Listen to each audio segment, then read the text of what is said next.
The massive Boeing 787 touched down heavily on the runway at JFK International Airport. After more than 12 hours of continuous flight from Frankfurt, the roaring engines finally quieted, returning a calm stillness to the business class cabin. Passengers slowly stirred, stretching stiff limbs, retrieving bags, and preparing to disembark. I closed the hardcover book I had been pretending to read for the last hour and gently smoothed the wrinkles from my white tailored trousers. The familiar smell of airplane coffee and recycled air filled my senses as I stood, pulling my carry-on from the overhead compartment. As I stepped onto the jet bridge, the humid heat of a New York summer rushed over me. That scent, concrete, gasoline, rain-soaked asphalt, and street food, struck me deeply. It was a smell anyone who had lived in this city would recognize instantly. It smelled like home. My name is Catherine Hayes. I am 32 years old. To the outside world, I am known as the only daughter and sole heir of the late Richard Hayes, founder and chairman of Apex Medical Group, one of the largest private hospital systems in the United States. To the public, I am the woman who has it all. Beauty. Wealth. Power. Influence. But what they don't see is the crushing weight that comes with that legacy. When my father suddenly passed away from a rare and aggressive illness 3 years ago, the empire he built fell directly onto my shoulders. Overnight, I became the youngest female chairwoman in the history of American private healthcare.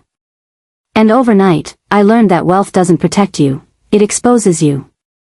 Boardrooms became battlegrounds. Executives became predators. Every handshake concealed ambition. Every smile hid calculation. And yet, amid all this chaos, I had one anchor.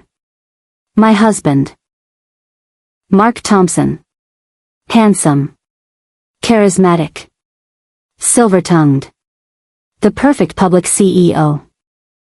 When my father died, I appointed Mark as Chief Executive Officer, believing his outward charm would balance my behind-the-scenes strategy. Officially, I served as Chief Strategy Officer. In reality, I ran everything. Every acquisition. Every negotiation. Every policy change. Every billion-dollar decision. Mark became the face. I remained the backbone. Out of love. Out of trust. Out of marriage. And now, after 1 month of relentless negotiations in Germany to secure advanced medical technology for our flagship hospital, I was finally home. A sleek black town car waited at the VIP terminal. As we glided over the Whitestone Bridge toward Manhattan, the skyline unfolded like a living monument to ambition. Yet, for the first time, I felt uneasy. Not tired. Not anxious. But unsettled.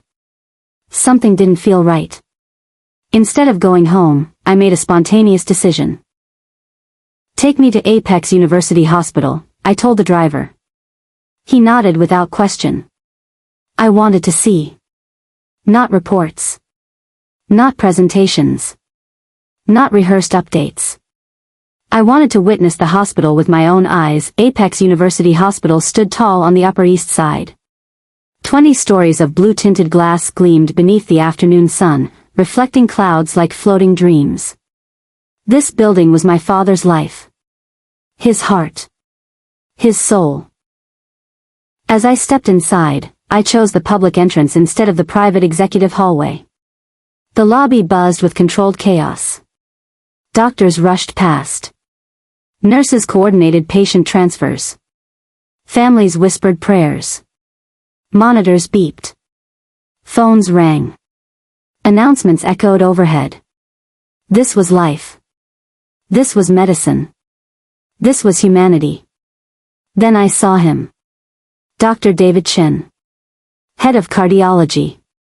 My old medical school friend. My father's proudest recruit. He was kneeling on the cold marble floor, performing CPR on a middle-aged man who had collapsed from hypoglycemia. His hands moved with flawless precision. Sweat dripped from his brow. His jaw clenched in focus. Clear the area, he commanded calmly. Nurse, glucose solution, now. The crowd parted. Within minutes, the patient's pulse stabilized. Applause rippled quietly. Relief washed through the onlookers. That moment reminded me why my father built this hospital. To save lives. Not chase profit. But then, a shrill voice shattered the moment. "Are you blind?" A young woman stood near the revolving doors, arms crossed, glaring at an elderly valet. She was about 22. Heavy makeup. Designer handbag. Hot pink bodycon dress far too revealing for a hospital. Pinned to her chest was a blue intern badge. The elderly valet, Henry, bowed apologetically. "I'm sorry, miss. I'll move your car right away." She scoffed loudly. "I told you to park my Mercedes in the shade. Do you know what heat does to leather seats?" Then she pulled out her phone and began live streaming. "Good morning, besties. Your girl Tiffany had to deal with incompetent staff again." My stomach tightened. An intern. Late. Breaking dress code. Publicly humiliating staff. Live streaming inside a hospital. This was unacceptable. I stepped forward. "Excuse me," I said calmly. "This is a hospital, not a fashion runway. You are violating policy." She scanned me from head to toe. Simple white suit. Minimal jewelry. No visible status symbols. She sneered. "And who are you?" Before I could reply, she shoved her phone toward my face. "Say hi to my followers, Karen." Her insults grew uglier. Then, deliberately, she rammed into me. The iced coffee in her hand spilled all over my suit. Dark liquid soaked the fabric. Gasps erupted around us. She immediately burst into fake sobs. She pushed me. She assaulted me. Then she leaned in, whispering venomously. "You better apologize. My husband is the CEO of this hospital." My heart froze. "My husband is Mark Thompson." The words felt like knives. My husband? CEO? This intern? Mistress? Instead of exploding, I smiled. Calmly, I pulled out my phone. And called Mark. When he answered, I put him on speaker. "Come to the lobby," I said coldly.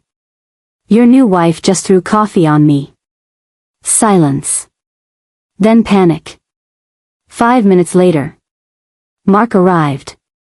Sweating. Pale. Terrified. Tiffany ran to him. He slapped her. Denied knowing her. She screamed back. Exposed their affair. The entire hospital watched. Security cameras streamed everything. Evidence poured out. Financial records. Secret bank accounts. Luxury condos. $2 million embezzled. His career collapsed. Mark knelt. Begged. Cried. "I'll do anything." I felt nothing. "I am Catherine Hayes," I announced. Chairwoman of Apex Medical Group. Gasps echoed. "Mark Thompson is terminated effective immediately." Cheers erupted. David was appointed interim CEO. Justice was served. Tiffany collapsed. Her influencer dreams shattered. Legal charges awaited. The hospital was cleansed. Transparency restored. And as I stood watching the sun set through the glass walls, I realized. Power does not come from titles. It comes from integrity. The day she threw coffee on me, she thought she was humiliating a nobody. But she had just challenged the woman who owned everything.